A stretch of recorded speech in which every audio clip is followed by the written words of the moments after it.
Buenos días, iglesia. Nuevamente les saludo en Cristo Jesús, en acción de gracias por este día que nos concede de glorificar y honrar su nombre. Voy a pedirles que abramos nuestras Biblias en el libro de Romanos capítulo 9.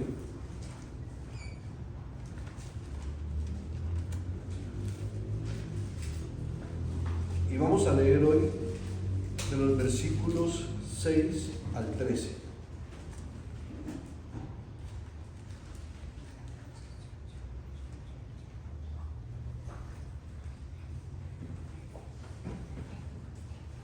Romanos capítulo 9, versículos 6 al 13. Hoy vamos a predicar el sermón número 38 de la carta a los romanos. Y lo hemos titulado La fidelidad y la elección de Dios. Dice así la palabra del Señor.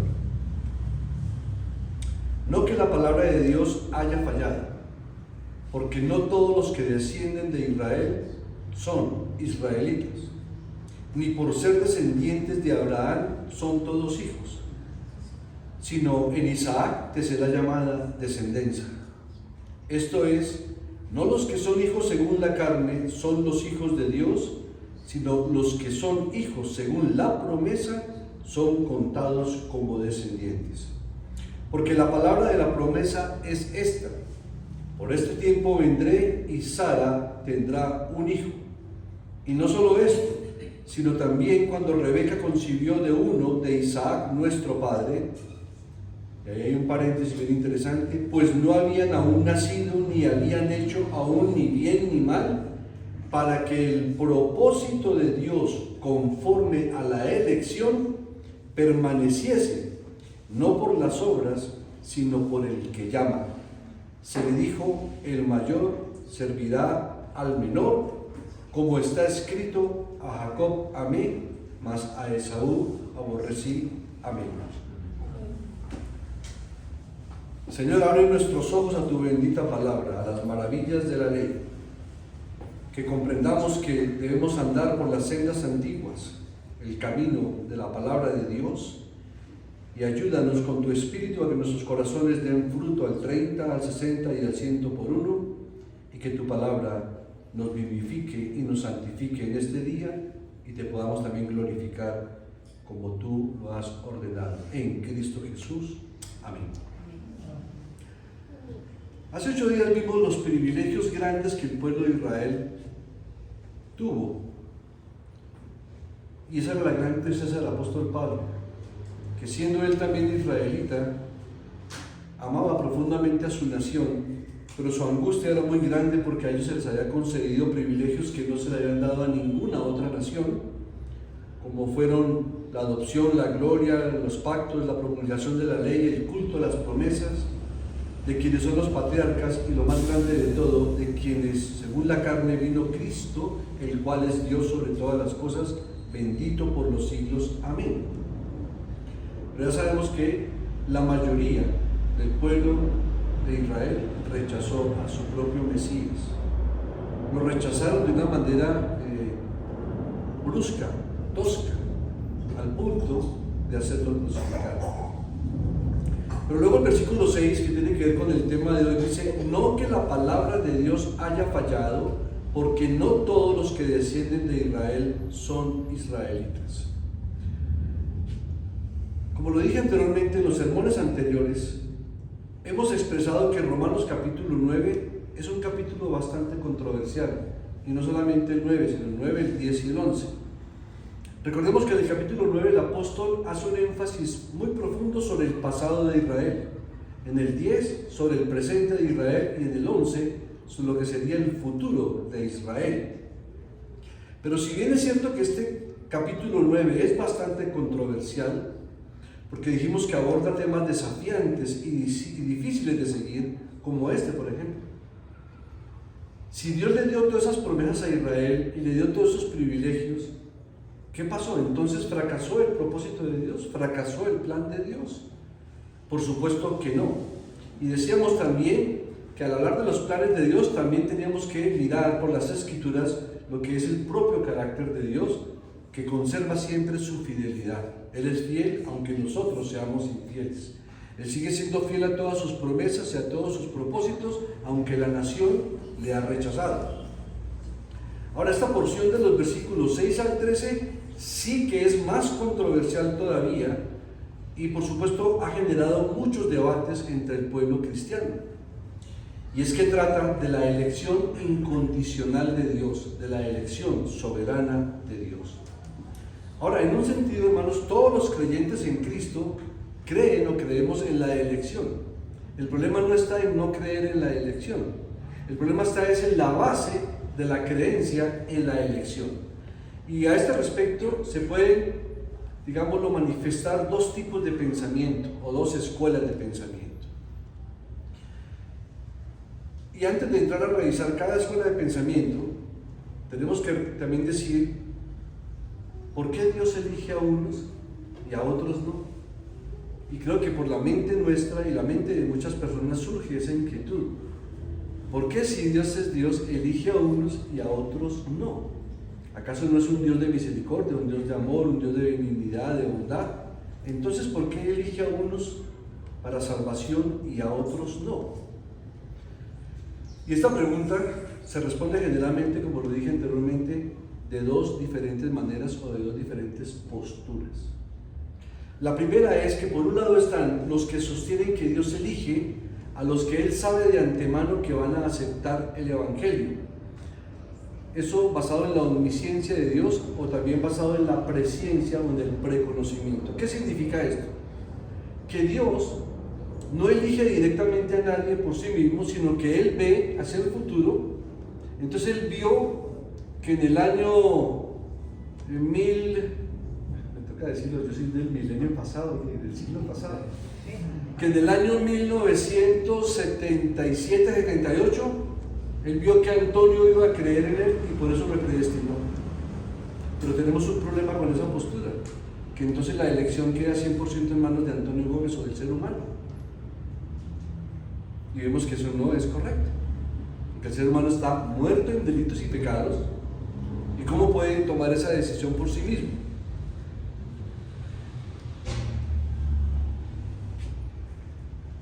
Si Dios mira quién va a creer en el futuro y a esos son los que elige y predestina, entonces la salvación recae totalmente sobre los hombros del ser humano, no sobre Dios. Dios simplemente la posibilitaría.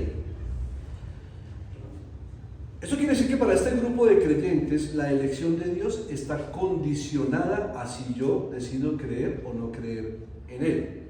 Ahora, ojo al punto, porque en otros textos vemos que Dios nos demanda creer. ¿Somos nosotros los que tenemos que creer? Sí. ¿Somos nosotros los que tenemos que arrepentirnos? Sí. Pero es que eso ocurre cuando Dios nos ha regenerado, antes no. Pero en síntesis, esta postura lo que quiere enseñar es que la elección de Dios está condicionada a nuestra fe, porque ellos creen en una elección condicional, es decir, la salvación está en las manos del hombre. Eso se conoce tradicionalmente como la postura arminiana, que Dios hace posible la salvación para todos, pero solo aquel que la tome, que decida tomarla, entonces Dios anota, lo predestina y lo elige. O sea que Dios predestina y elige basado en la decisión del ser humano.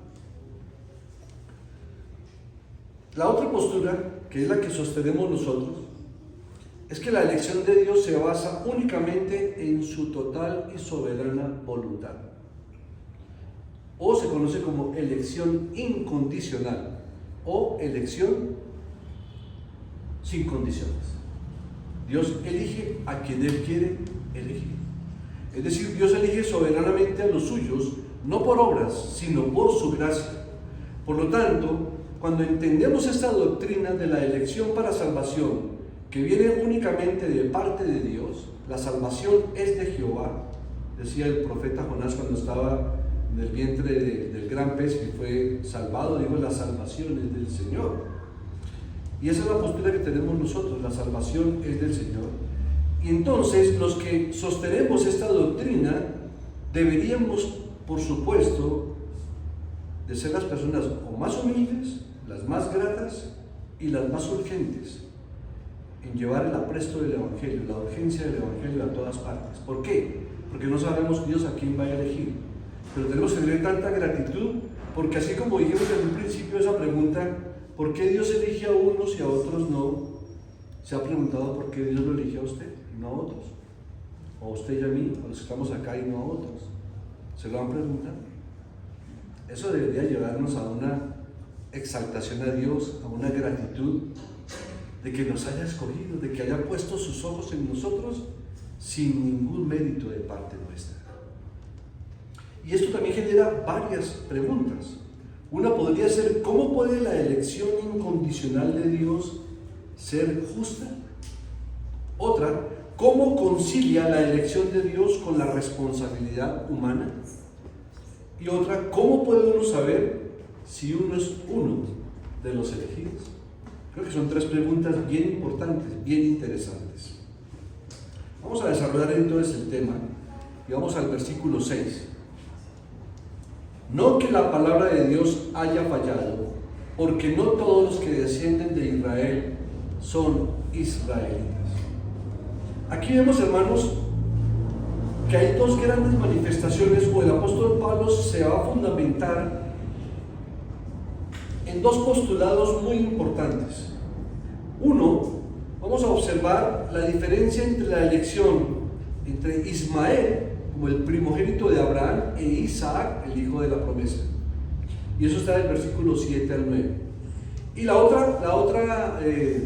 otro pilar en el cual se fundamenta el apóstol está en los versículos del 10 al 13, que vamos a ver por qué escogió a Jacob en vez de a Esaú. Y esto es bien importante que lo comprendamos, porque nos va a dejar ver claramente lo que el apóstol Pablo está expresando aquí cuando dice que no todos los que descienden de Israel son israelitas.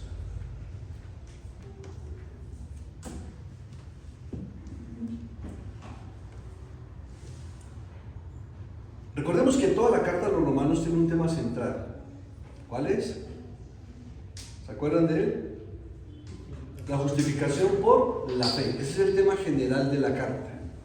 Pero aquí en los capítulos 9, 10 y 11, el tema central es la fidelidad de Dios a sus promesas. Destacando, por supuesto, la importancia de que tenemos que confiar en su palabra y en su cumplimiento. El versículo 6 nos dice que la palabra de Dios no ha fallado, ni que su propósito se haya frustrado.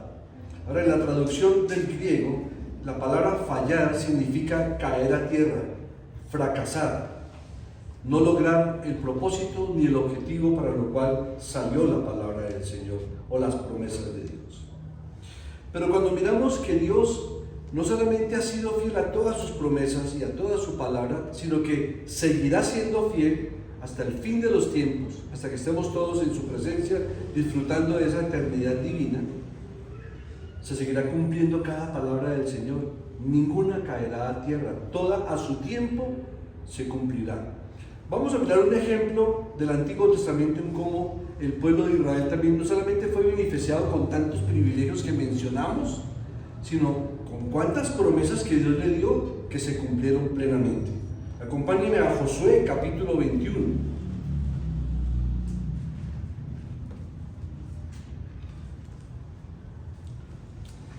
Josué fue quien sucedió a Moisés en la dirección del pueblo de Israel y fue el escogido de Dios para que el pueblo entrara a la tierra prometida, a la tierra de Canaán. Leamos del versículo 43 al 45, o lo leo para ustedes. Dice así: de esta manera dio Jehová a Israel toda la tierra que había jurado. La palabra jurado significa prometido también.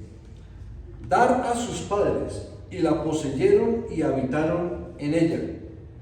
Y Jehová les dio reposo alrededor conforme a todo lo que había jurado a sus padres. Y ninguno de todos sus enemigos pudo hacerles frente, porque Jehová entregó en sus manos a todos sus enemigos. Y quiero que miren con mucha atención el versículo 45. Por tanto, no faltó palabra de todas las buenas promesas que Jehová había hecho a la casa de Israel. Todo se cumplió. todo lo que prometió para llevarlos a la tierra de Canaán, todo, absolutamente todo, se cumplió. Bueno, me hace acordar de uno de los versículos tan mal interpretados en los textos fuera de contexto, ¿no? De que si yo decreto y declaro, Dios me dará todo.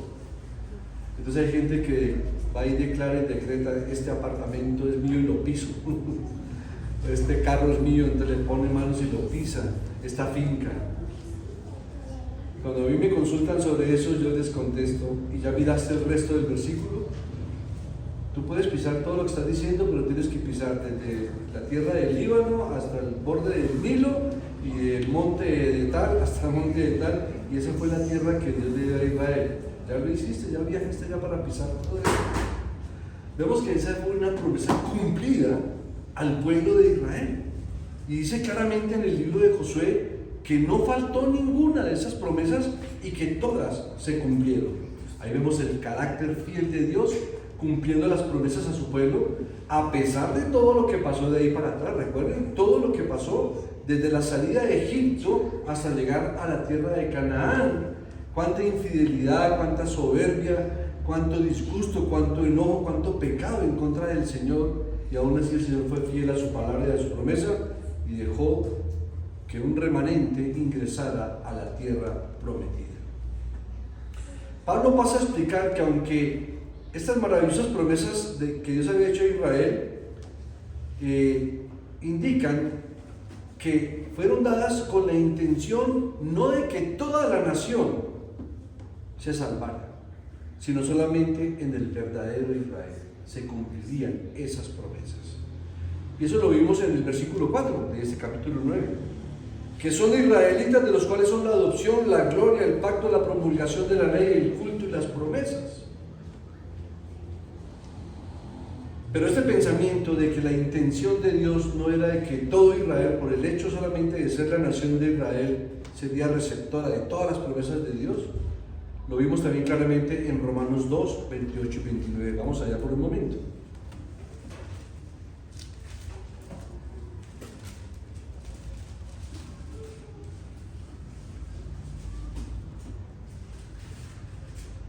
Pues no es judío el que lo es exteriormente, ni es la circuncisión la que se hace exteriormente en la carne, sino que es judío el que lo es en lo interior, y la circuncisión es la del corazón, en espíritu, no en letra, la alabanza del cual no viene de los hombres, sino de Dios. Creo que es un texto muy claro que explica perfectamente lo que está diciendo Pablo aquí en el versículo 6 del capítulo 9, que la palabra de Dios no ha fallado, porque no todos los que descienden de Israel son israelitas. La promesa del pacto no estaba destinada a cumplirse en todos los descendientes de Abraham o de Israel, sino solamente en los corazones y en las vidas de aquellos que por gracia de Dios pusieron su confianza en Él y se esfuerzan en obedecer su voluntad por gratitud como respuesta a la salvación que ha otorgado el Señor. Lo vemos reflejado, por ejemplo, en Génesis 15:6. Dice que Abraham creyó a Jehová y le fue contado por justicia. O sea que sí es nuestra obligación creer. Pero cuando usted mira todo el contexto y va hasta el capítulo 12, vemos que primero Dios llamó a Abraham. Dios llama a Abraham y le dice: deja tu tierra y tu parentela y ven conmigo. Y él le cree y va. Pero primero hubo un llamamiento de parte de Dios. Otro caso está en Deuteronomio 30:10. Dice que cuando obedecieres a la voz de Jehová tu Dios para guardar sus mandamientos y sus estatutos escritos en este libro de la ley, cuando te convirtieres a Jehová. ¿Sí ve el lenguaje tan hermoso? Cuando te convirtieres. Pero ¿quién se puede convertir por sí mismo? El profeta Jeremías dice: Señor, conviérteme y me convertiré a ti. Porque si tú no me conviertes, ¿cómo me puedo convertir? Pero la orden del Señor es que nos convirtamos a Él. Ahí está la soberanía de Dios y está implícita la responsabilidad humana. Te convirtieres a Jehová tu Dios de todo tu corazón y con toda tu alma. Ahora bien, Dios nunca quebrantará ninguna de las promesas que Él le hizo a Abraham, a Isaac y a Jacob.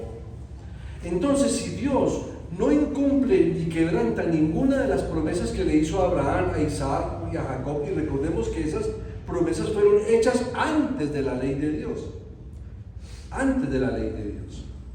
¿Cómo explicar entonces el hecho de que muchos israelitas, de que muchos judíos nunca verán el cumplimiento de esas promesas? Pablo lo explica dándonos un principio muy claro. No todos los que descienden de Israel son israelitas. Expresado de otra manera lo podemos decir así: el ser descendiente natural de Abraham no te hace verdadero israelita. Y vemos el caso muy claro de Ismael, que fue su primogénito, pero no con su esposa, sino con la esclava de su esposa, con Agar, la egipcia. Ahora vamos a explicar un poco esa situación. Ahora, el ser descendiente de Jacob tampoco hace verdadero a un israelita. Recuerden que Jacob tomó el nombre de Israel, Dios le otorgó a Jacob el nombre de Israel. Solo por ser judío, eso no hace a alguien verdadero judío. Solo por ser exteriormente un judío, eso no te hace interiormente un judío. Solo por haber sido circuncidado exteriormente, eso no significa que ha sido circuncidado en el corazón. Eso lo leímos ahora en Romanos 2, del 28 al 29. Ahora bien, la importancia de la elección incondicional de Dios y la diferencia entre el Israel natural y espiritual está basada en la descendencia de Abraham y en la descendencia basada en la gracia divina. Vamos a mirar entonces ahora sí más textos. Verso 7.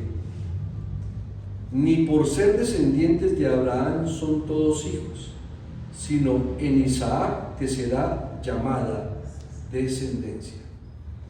No podemos olvidar, hermanos, que Abraham tuvo primero un hijo llamado Ismael.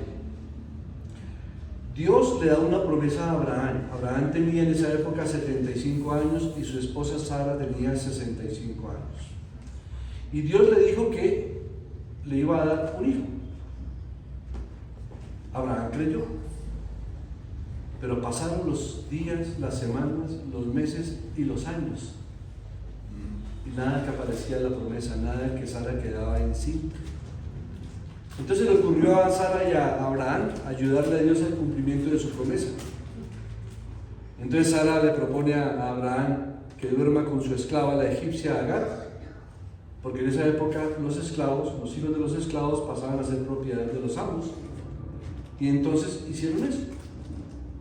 Entonces Abraham, en todo su esfuerzo humano, engendró un hijo en el vientre de Agar, pero todo fue un acto totalmente humano. Abraham tenía la capacidad de engendrar hijos y podía engendrar hijos con cualquier mujer. O sea que no era un milagro, no era un cumplimiento de una promesa dada por Dios, sino que fue una obra totalmente humana. Y por eso aquí dice el versículo 7, en Isaac te será llamada descendencia. Entonces, vemos claramente que el nacimiento de Ismael fue obra de la carne. Fueron los deseos de Abraham y de Sara, pensando que así Dios cumpliría la promesa que les había hecho a ellos de que Él les daría un hijo. Ahora uno tiene que comprender un poquito a Abraham. Ya habían pasado prácticamente, pasaron 25 años para que se cumpliera la promesa. Entonces ellos, creo que unos 13 o 14 años antes se adelantaron, porque creo que más o menos se calcula que era la edad que le llevaba Ismael a Isaac, que eran hermanos medios. Miremos un momento Gálatas 4, 22, 23, que también el apóstol Pablo allí lo expresa y lo explica muy bien. Gálatas 4, 22, 23 dice así: porque está escrito que Abraham tuvo dos hijos, uno de la esclava, el otro de la libre. Pero el de la esclava nació según la carne, mas el de la libre por la promesa. Y aún del 24 dice, lo cual es una alegoría, pues estas mujeres son los dos pactos. El uno proviene del monte Sinaí, el cual da hijos para esclavitud. Este es Agar, porque Agar es el monte Sinaí en Arabia. Se está hablando de la ley, ¿sí? Y corresponde a la Jerusalén actual, pues esta, junto con sus hijos, está en esclavitud. Mas la Jerusalén de arriba, la cual es la madre de todos nosotros, es libre, porque está escrito: regocíjate, oh estéril, tú que no das a luz, prorrumpe en júbilo y clama, tú que no tienes dolores de parto, porque más son los hijos de la desolada que de la que tiene marido. El Señor tuvo misericordia luego de la esposa de Abraham, pero aquí hay algo bien interesante que ver. Sara era estéril. O sea que la posibilidad de que engendrara un hijo de Abraham por la voluntad de Dios era humanamente imposible. Humanamente imposible. Y miremos lo que dice el versículo 28 también de Gálatas 4. Así que, hermanos, nosotros como Isaac somos hijos de la promesa. ¿Y sabe qué me impacta de todo esto? Que Pablo le está escribiendo esto a los Gálatas, o sea, a un pueblo gentil. Los Gálatas eran griegos, eran de origen griego, y le está diciendo a los Gálatas: hermanos, nosotros como Isaac somos hijos de la promesa. O sea que los gentiles creyentes en Cristo somos hijos de Abraham en el sentido espiritual, porque somos hijos de la promesa hecha a Abraham. Así que, hermanos, nosotros como Isaac somos hijos de la promesa. Ya explicamos el nacimiento de Ismael y decimos que el nacimiento de Ismael fue totalmente natural. No hubo nada extraordinario, un nacimiento común y corriente, como fruto de la intimidad de un hombre con una mujer. Eso está todo en el capítulo 16 de Génesis. Este fue el intento carnal de ayudar a Dios a cumplir su promesa. Este fue el resultado de lo que ellos hicieron en la carne. El resultado fue Ismael, el hijo de la carne. Ahora, hicimos una pregunta al principio: ¿por qué Dios elige a unos y a otros no? Sin embargo, fíjese que la promesa que Dios le da a Abraham, cuando su esposa le dice que su esclava se vaya con su hijo porque ya Ismael grandecito estaba burlándose de Isaac, Dios le promete a Abraham que hará también de Ismael una grande nación, pero por ahí no es el pacto. Y de hecho sabemos que Ismael es el padre de los árabes, pero no era el pacto era con Isaac. Ahora bien, observemos el nacimiento de Isaac. El nacimiento de Isaac fue totalmente sobrenatural. Allá no fue el esfuerzo de Abraham. ¿Por qué? Por dos razones. Primero, porque su esposa era estéril, y segundo, porque Abraham ya tenía cerca de 100 años y dice la Biblia que su cuerpo estaba como muertico, o sea que ya no podía engendrar, ya no tenía la capacidad de poder reproducir. Y vemos cómo Abraham engendra un hijo a Sara, él con 100 años y su mujer con 90 años. No solamente que Sara era estéril, sino que ya había cesado la costumbre de las mujeres y ya Abraham no funcionaba en esa área de su vida. Ahí ocurrió un milagro, totalmente, o sea, algo sobrenatural. ¿Por qué? Porque Isaac es el hijo de la promesa, pero no solamente por ser el hijo de la promesa, sino porque fue Dios quien prometió que ella tendría un hijo. Creo que está en Génesis 18:14 cuando él le dice a Abraham: volveré. O en el versículo 9 de nuestro texto: porque la palabra de la promesa es esta: por este tiempo vendré y Sara tendrá un hijo. Génesis 18:14 o 18:10. Se refería a que al año siguiente ya Sara quedaría encinta y tendría un hijo. Luego ahí vemos la diferencia entre lo que es el hijo de la promesa del pacto de Dios, que Dios tuvo que esperar a que ni Abraham ni Sara podían funcionar. Con eso les quiso decir el Señor que el que elige es Él, y que la decisión de ellos de traer a un hijo como Ismael no era el hijo del pacto ni el hijo de la promesa. Pero por si fuera poco, el siguiente texto que vamos a revisar es todavía mucho más contundente. ¿Por qué? Porque muchos dirán: pero hermano, pastor, pero es que Abraham tuvo ese hijo pues con una esclava, no era su esposa, entonces ¿cómo podía ser el hijo de la promesa? Pero ahora vamos a revisar la segunda porción que nos da todavía mucho más luz y tiene que ver con la escogencia de Jacob sobre Esaú. El punto de Pablo en esta porción es este.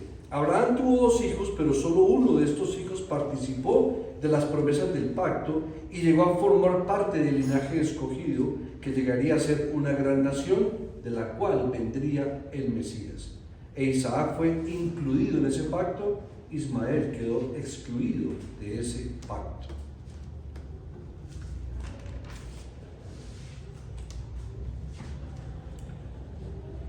Leamos de los versículos 10 al 13 nuevamente.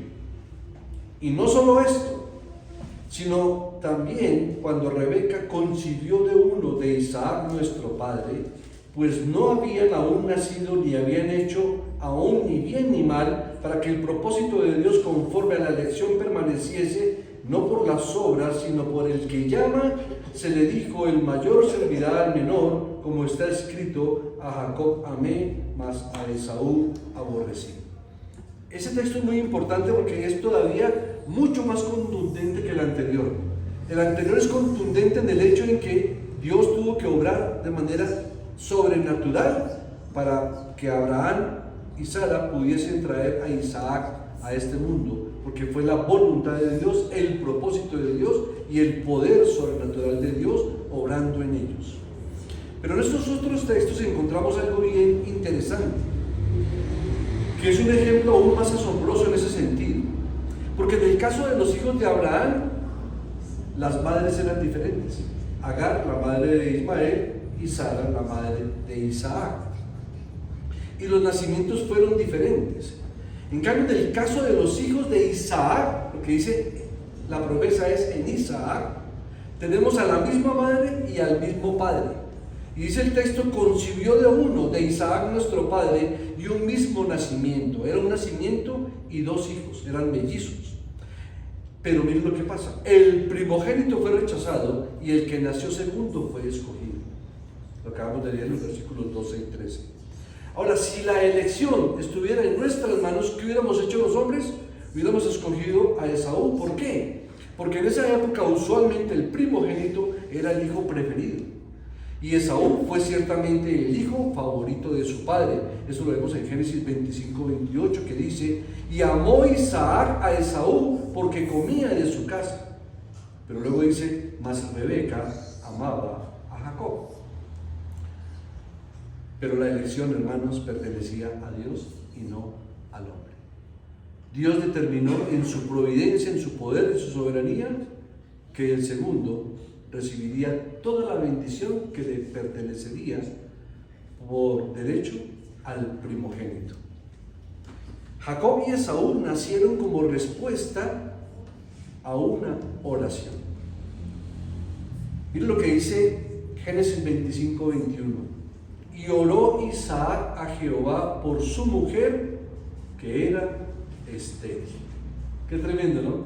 Sara era estéril, Abraham ya con 100 años, y concibieron a Isaac. Isaac se casa con Rebeca y su mujer Rebeca también estéril. Porque Dios da vida en donde el hombre no puede dar vida. Porque Dios puede producir milagros y cosas sobrenaturales para que sus propósitos se cumplan. Y Raquel también era estéril. Y lo aceptó Jehová, esa oración de Isaac, y concibió Rebeca, su mujer, y tuvo esos 2 hijos, Jacob y Esaú. Pero lo interesante es lo que está expresado en el paréntesis, porque si está en ese paréntesis, se quiere resaltar la importancia del texto que dice que no habían aún nacido, ni habían hecho ni aún ni bien ni mal, para que el propósito de Dios, conforme a la elección, permaneciese, no por obras, sino por el que llama. Imagínense 2 bebecitos que acaban de nacer, pero no habían hecho ni siquiera, todavía estaban en el vientre, ni el bien ni el mal. No habían hecho ni nada bueno ni tampoco nada malo. Y Dios decidió escoger a Jacob. ¿Por qué? No lo sé. ¿Por qué Dios me escoge a mí? No lo sé. Le agradezco que me haya escogido a mí. Agradecidísimo con el Señor, pero ¿por qué? No lo puedo explicar. Al Señor le plació hacerlo así. Es su soberana voluntad, es su elección incondicional, es su elección soberana. Él es Dios. De hecho, la Biblia dice claramente que Él tendrá misericordia del que Él quiera tener misericordia y se compadecerá del que Él se quiera compadecer. Y eso tiene que comenzar a ver, es el impacto en nuestras vidas. ¿Quiénes éramos tú y yo? Si nos impacta saber que escogió a Jacob y a Esaú desde el vientre de su madre y decidió que fuera Jacob el que recibiera el pacto y la promesa, pues mucho más asombroso es que los haya escogido desde antes de la fundación del mundo y a nosotros nos escogió desde antes de la fundación del mundo. Es más, nos dio la gracia desde antes de los tiempos de los siglos. Y si eso no nos conmueve las entrañas para humillarnos delante de Dios y decir: Señor, no sé por qué me escogiste. Gracias a ti que me escogiste, porque si hubiera sido yo el que hubiera tenido que escoger, yo nunca te hubiera escogido, Señor. Porque el ser humano por naturaleza no quiere a Dios. El ser humano por naturaleza aborrece las cosas de Dios. Hay un versículo que me gusta mucho que dice: y no queréis venir a mí para que tengáis vida eterna. Y muchos la asocian con la voluntad del ser humano, pero luego a través de un precioso siervo de Dios entendí que no era así. El versículo quiere decir es que el hombre por naturaleza no quiere ir a Dios. O sea, no es un asunto de voluntad, es un asunto de naturaleza. Y siempre colocamos el ejemplo de, si usted pone una ovejita aquí y le pone pasto verde y aquí al lado derecho le pone carne asada, ¿para dónde coge la oveja? Para el pasto verde, porque es su naturaleza. Y si yo quiero que esa oveja en vez de comer pasto coma carne, ¿qué debo hacer? Le tendría que cambiar su naturaleza. Y eso fue lo que hizo el Señor con nosotros. No podíamos entrar en un mundo espiritual con la naturaleza que teníamos, muerta en delitos y pecados. Teníamos que tener una nueva naturaleza, la naturaleza de Cristo, del Espíritu de Cristo, morando, habitando en nuestros corazones.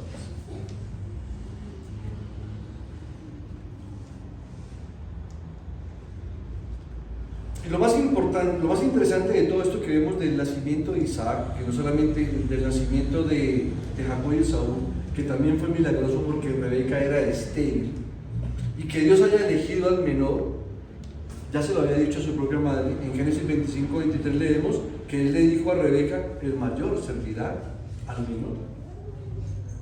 Ya lo sabía Rebeca, con anticipación, y por eso dice el texto que leímos que Isaac amaba a Esaú, pero Rebeca amaba a Jacob. Y esto es lo que ha hecho que se reafirme en todas las escrituras lo que es la elección soberana de Dios en los que Él quiere elegir. Hermanos, si Dios eligió a Abraham, y Abraham tenía un hermano, y Abraham tenía papá, ¿por qué no eligió a él? ¿Por qué no eligió a su papá? ¿Por qué no eligió a su hermano? ¿Recuerdan el sobrino Lot? El papá de Lot. ¿Por qué no lo eligió a él? Así lo quiso el Señor. Y después, ¿por qué eligió Dios a toda una nación de Israel? ¿Por qué no eligió a otras naciones? Y después eligió a Moisés, y luego eligió a David, y luego los eligió a usted y a mí. ¿Sobre qué base? El amor de Dios, su propósito, su decreto eterno. No tenemos más explicación, no por obras, para que nadie se gloríe. Y esto es lo que de hecho sucedió, ya que no solamente Esaú perdió su primogenitura, recibiéndola a Jacob, sino que Jacob obtuvo la bendición que su padre Isaac, en oposición a la voluntad de Dios, le otorgó a su hijo. Recordemos que Jacob suplantó a su propio hermano. Isaac ya estaba ciego. Y entonces la bendición que se le daba al primogénito ya no tenía reversa. O sea, es tan importante, si ven, en aplicación para nosotros, lo importante que es que como padres bendigamos a nuestros hijos. Oremos ante Dios por ellos. ¿Sí? Supliquemos por su salvación. Supliquemos porque Dios les perdone su pecado, que incline el corazón de ellos hacia los asuntos del Señor. Y lo importante que es el obrar de un padre y de una madre con respecto a la vida de sus hijos. Ahora sabemos que Dios es soberano, pero alguien también explicaba claramente que si la salvación de nuestros hijos dependiera de nuestras oraciones, ¿serían salvos? Tremendo desafío, ¿no? ¿Cuánto oramos por ellos? ¿Cuánto suplicamos? ¿Cuánto intercedemos? ¿Cuánto clamamos? ¿Cuánto gemimos por ellos? Verso 11. Pues no habían aún nacido, ni habían hecho aún ni bien ni mal, para que el propósito de Dios conforme a la elección permaneciese, no por las obras, sino por el que llama. Aquí la palabra clave está en eso, el que llama. Dios escogió al menor. Entonces el propósito de Dios, de acuerdo a la elección de Él, dice claramente que debe permanecer. El propósito de Dios conforme a la elección permanece. Y ese permanece significa que perdura por siempre.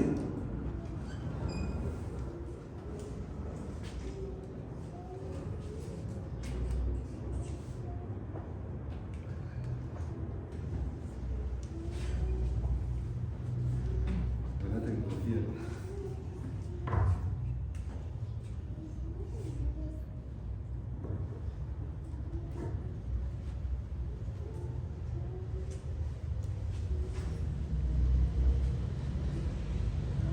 Perdura sin cambios, esa decisión de Dios. Dios es inmutable, es uno de sus atributos. La fidelidad es otro de sus atributos o de sus perfecciones. Ahora, ¿cuál es la base de la elección de Dios? Hermano, sencillo, no es por obras, no es por méritos, no es por virtudes. Tú y yo no somos escogidos porque merezcamos ser escogidos. No está basado en nuestras obras. La elección de Dios es por el que llama. Es decir, la elección de Dios está basada en Dios mismo. Ese es su decreto, es su consejo, es su soberana voluntad. ¿Por qué lo hace así? Deuteronomio 29:29. Las cosas secretas pertenecen a Dios, mas las reveladas a nosotros y a nuestros hijos. Y con lo que Dios nos ha revelado tenemos suficiente, hermanos, suficiente para comprender muchas de las cosas que Él quiere que comprendamos. Otras las aprenderemos allá mismo en el reino de los cielos. Miren lo que dice Romanos 8, del 28 al 30, nuevamente, que lo leímos también en el estudio bíblico.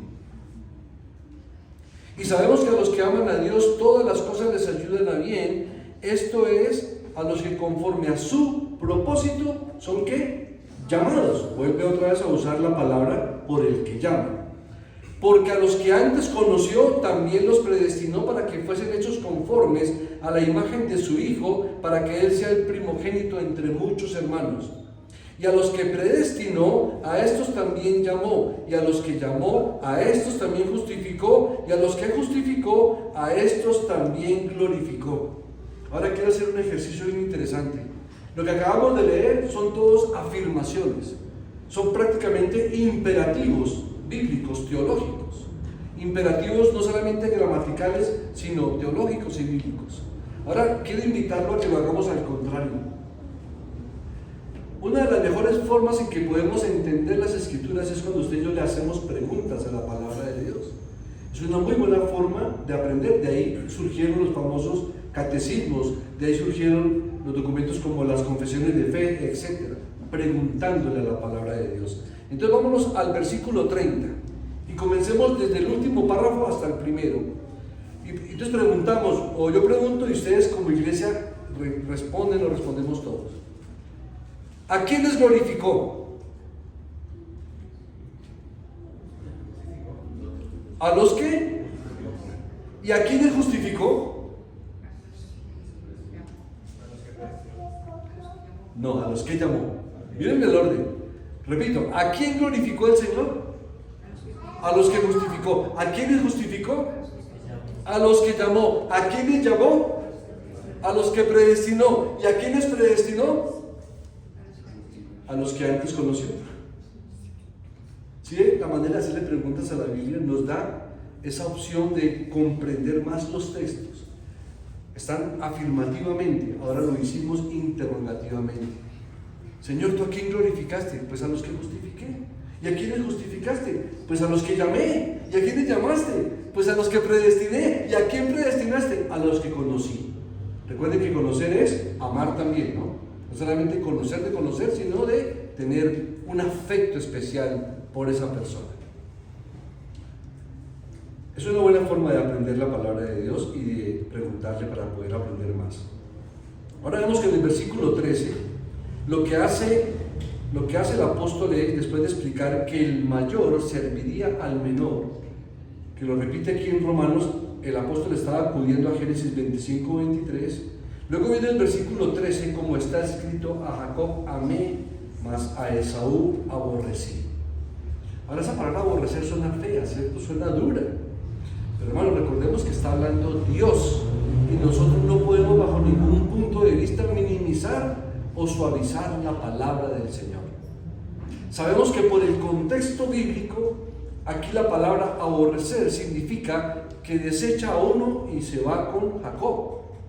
Desechó a Ismael y se fue con Isaac. Otras veces cuando usa la palabra aborrecer significa que no aborrece a su padre y a su madre, no es digno de ser mi discípulo. ¿Qué está diciendo ahí el Señor? ¿Que tenemos que odiar a papá y mamá? No, porque se contradeciría con los 10 mandamientos de honra a tu padre y a tu madre, que luego dice que es el primer mandamiento con promesa. Ahí el término aborrecer se traduce, se interpreta bajo el contexto bíblico. Ahí lo que está diciendo el Señor con respecto a los padres es que el que ama más a papá, mamá, hijo, hija, hermano o hermana, más que a él, pues no es digno. Es lo que quiere decir. Pero en este caso, el aborrecimiento sí es más severo. Vamos a Malaquías, capítulo 1. Están tecitos de Mateo.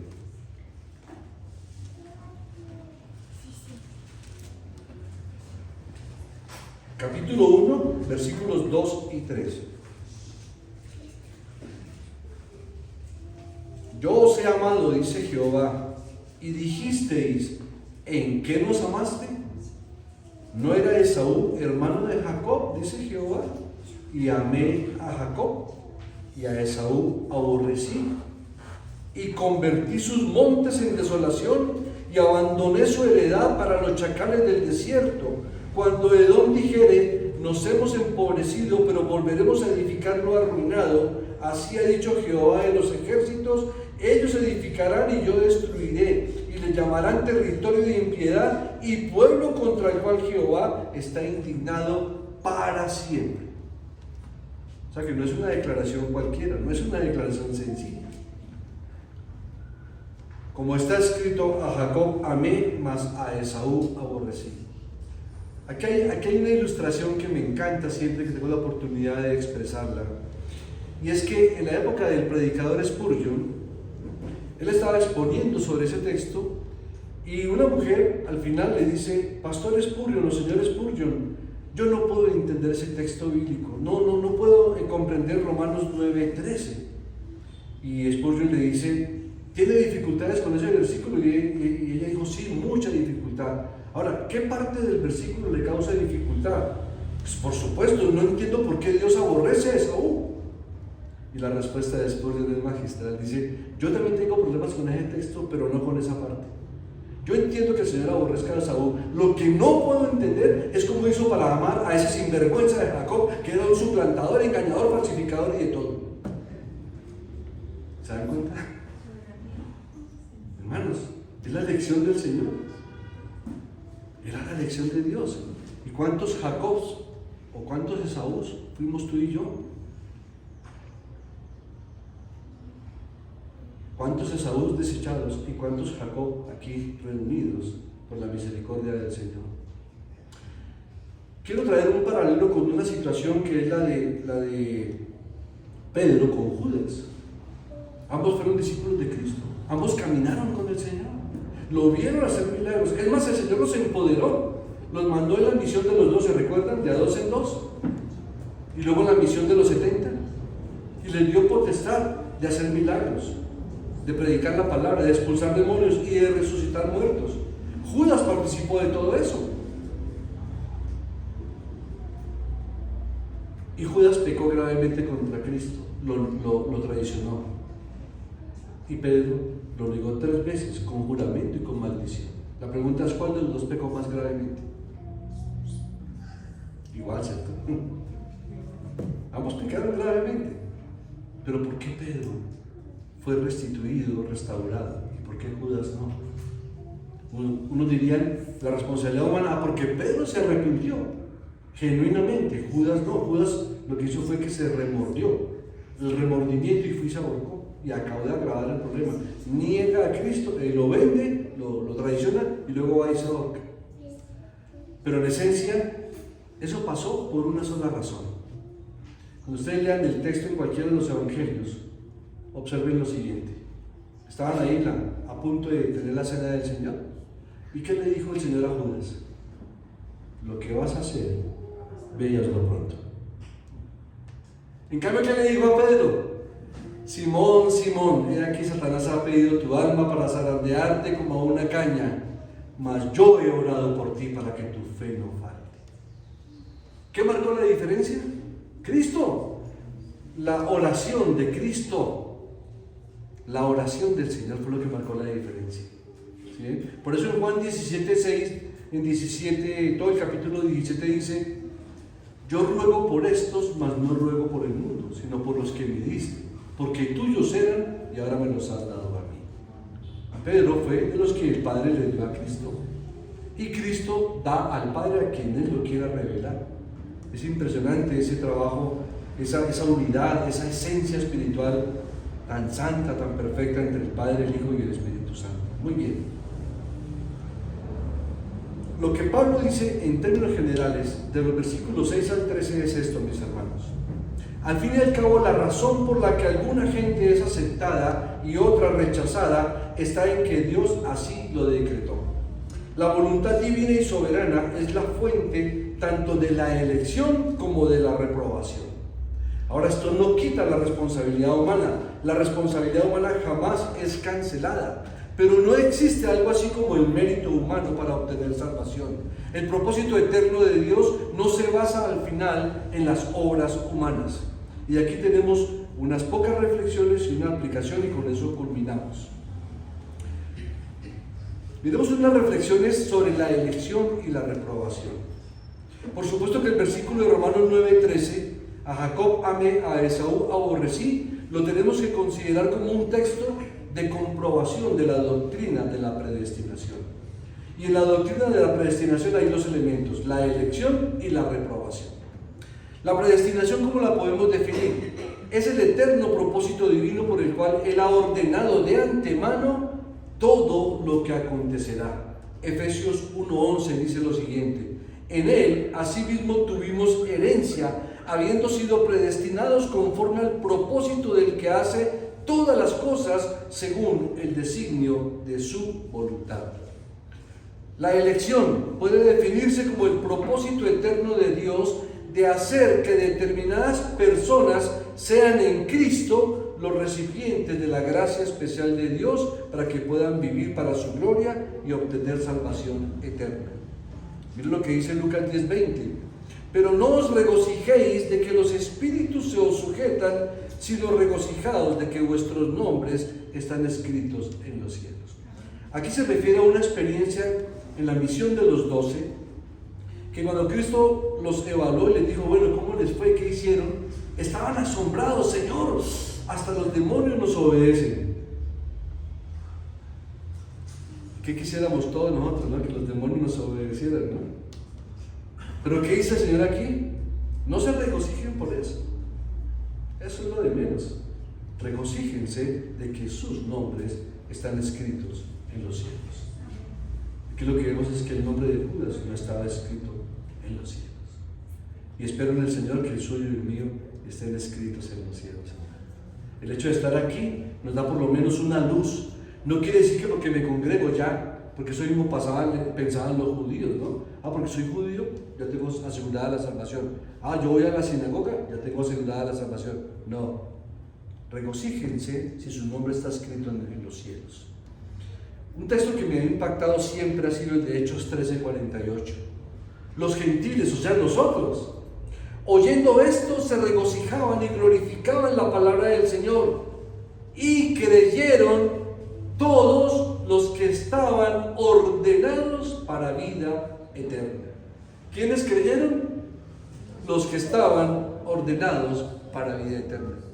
Ese texto hace un paralelo muy similar con lo que el Señor le decía a los fariseos. vosotros no creéis en mí porque no sois de mis ovejas. Mire que no le digo, vosotros no sois de mis ovejas porque no creéis en mí. Les dijo, vosotros no creéis en mí porque no sois de mis ovejas. Porque mis ovejas oyen mi voz y me siguen. Y yo las conozco. ¿El Señor te conoce? ¿Conoces al Señor? Son buenas preguntas, buenas reflexiones. Romanos 11:5. Así también aún en este tiempo ha quedado un remanente escogido por gracia. Aún dentro del mismo pueblo de Israel, desde que fue fundado en Abraham, el Señor siempre tuvo un remanente. ¿Se acuerdan del profeta Elías? Cuando estaba en la cueva escondido porque Jezabel, la mujer de Acab, lo había amenazado de muerte. Y uno decía, pero ¿cómo así que el profeta, después de haber fulminado a 400 falsos profetas y 440 sacerdotes falsos también, ahora se acobardó ante las amenazas de una mujer? Tan tremenda era Jezabel que Elías tuvo miedo y se escondió. Y el Señor, ¿qué haces aquí, Elías, escondido? No, es que Señor, me están buscando para matarme, solo yo he quedado. Y el Señor le dice, no, yo me he reservado 7,000 que no han doblado sus rodillas ante Baal, un remanente. ¿Sí? Vaya, coma, aliméntese, duerma y vaya y siga cumpliendo con su misión, con la misión para la que lo he enviado. Efesios 1:4, según nos escogió en Él, ¿cuándo? Antes de la fundación del mundo, para que fuésemos santos y sin mancha delante de Él. Segunda de Tesalonicenses 2:13, pero nosotros debemos dar siempre gracias a Dios respecto a vosotros, hermanos amados por el Señor, de que Dios os haya escogido desde el principio para salvación mediante la santificación por el Espíritu y la fe en la verdad. Y ahora miremos el punto de la reprobación. Es el propósito eterno de Dios de pasar por alto a determinadas personas en el otorgamiento de la gracia especial, destinándolos al castigo eterno por sus pecados. Y miremos ahí Romanos 9, verso 13, como está escrito, a Jacob amé, mas a Esaú aborrecí. Verso 17, porque la Escritura dice a Faraón, para esto mismo te he levantado, para mostrar en ti mi poder y para que mi nombre sea anunciado por toda la tierra. Faraón fue levantado solamente para que Dios mostrara su poder sobre el faraón de Egipto. Verso 18, de manera que de quien quiere tiene misericordia y al que quiere endurecer, endurece. Y verso 22, y que si Dios, queriendo mostrar su ira y hacer notorio su poder, soportó con mucha paciencia los vasos de ira preparados para la destrucción. Está claramente la doctrina de la reprobación. Primera de Pedro 2:8 lo dice así, y piedra de tropiezo y roca que hace caer, porque tropiezan en la palabra, siendo desobedientes, a lo cual fueron también destinados. Hermanos, como conclusión de aplicaciones para nosotros, todos los hombres son pecadores y todos merecen la condenación. Lo asombroso no es que los hombres estén perdidos y estén destinados al infierno. Eso no es asombroso. ¿Por qué? Porque merecemos la condenación.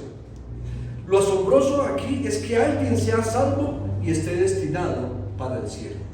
Aquí lo asombroso es que aunque nosotros estamos muertos en delitos y pecados, nuestros nombres están escritos en el libro de la vida o en el cielo desde antes de la fundación del mundo, desde antes de los tiempos de los siglos. Me pregunto, ¿cuándo fue usted llamado a salvación? ¿Tal vez 1 año? ¿6 años?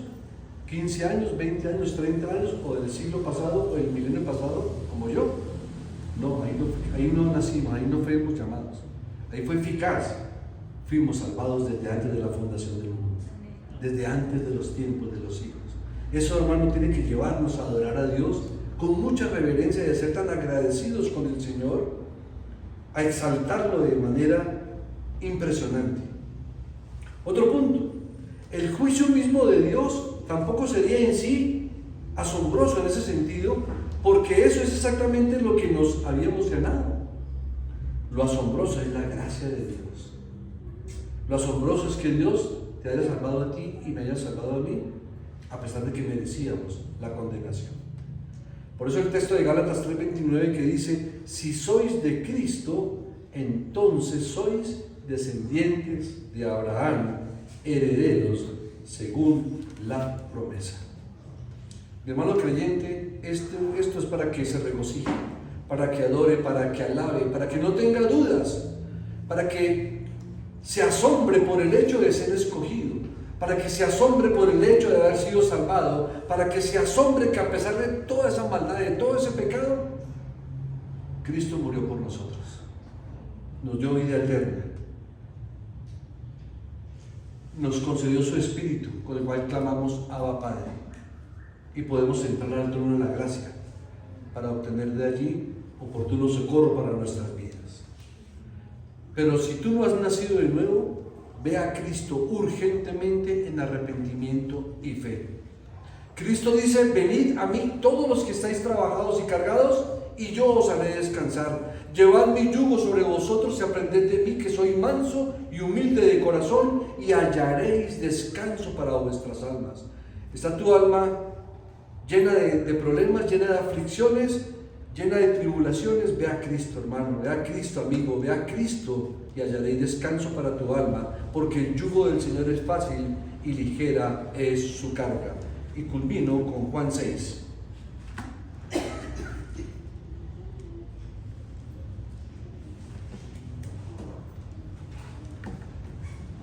Juan 6, verso 34. Le dijeron, Señor, danos siempre este pan. Jesús les dijo, yo soy el pan de vida. El que a mí viene nunca tendrá hambre, y el que en mí cree no tendrá sed jamás. 37.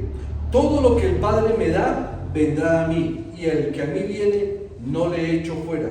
39. Y esta es la voluntad del Padre que me envió, que de todo lo que Él me diere, no pierda yo nada.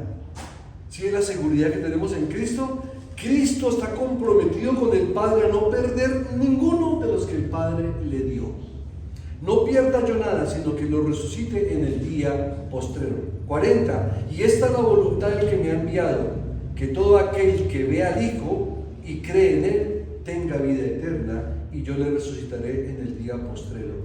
Y por último, el 44. Ninguno puede venir a mí si el Padre que me envió no le trajere, y yo le resucitaré en el día postrero. Amén. Oremos, hermanos. Señor Dios, gracias.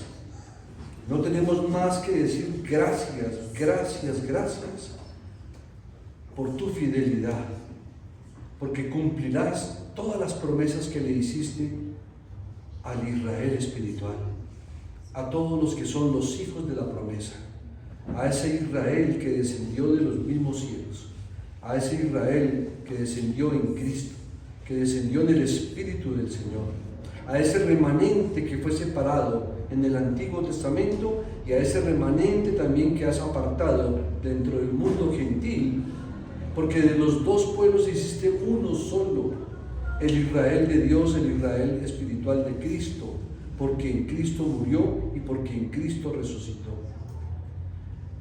Señor,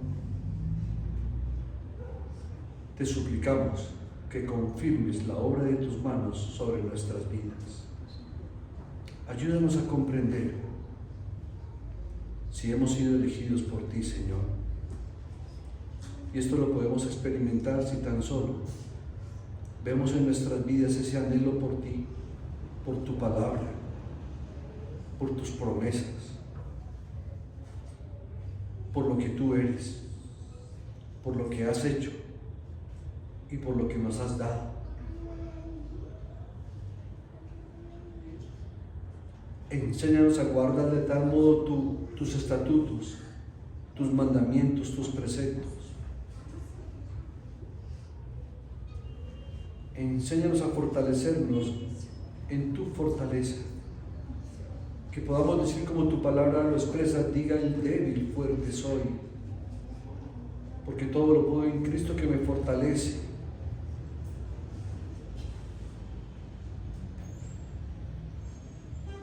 Señor, gracias porque un día en la eternidad pasada, en tu pensamiento, en tu mente infinita, pensaste en nosotros. en los que estamos aquí reunidos, aún en los hermanos que hoy no pudieron venir, y en todos aquellos que han sido añadidos y que estaban ordenados para la vida eterna. Que ese sea nuestro caso, Señor. Gracias por habernos escogido, gracias por haber tenido misericordia de nosotros, y gracias por ser nuestro Dios, nuestro Salvador, nuestro Redentor, nuestro Pastor, nuestra cabeza, nuestro Dios y Rey. Permítanos ser creyentes diligentes en poder llevar estas buenas nuevas de salvación a otras personas. Permítanos ser diligentes en predicar tu palabra y en evangelizar el mundo, porque no sabemos tú a quién has escogido. Lo que sí sabemos, Señor, es que tú eres un Dios justo y que tienes misericordia del que quieras tener misericordia y te compadeces del que te quiera compadecer, y que siempre tu propósito, tu decreto y tu palabra se cumplirán. Cielo y tierra pasarán, pero tu palabra no pasará, y se cumplirá hasta la última tilde y la última iota de tu palabra, Señor.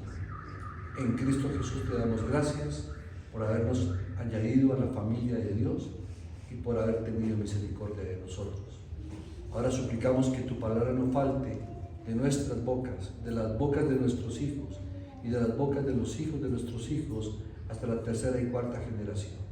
Gracias, bendito Señor, en Cristo Jesús. Amén. Amén.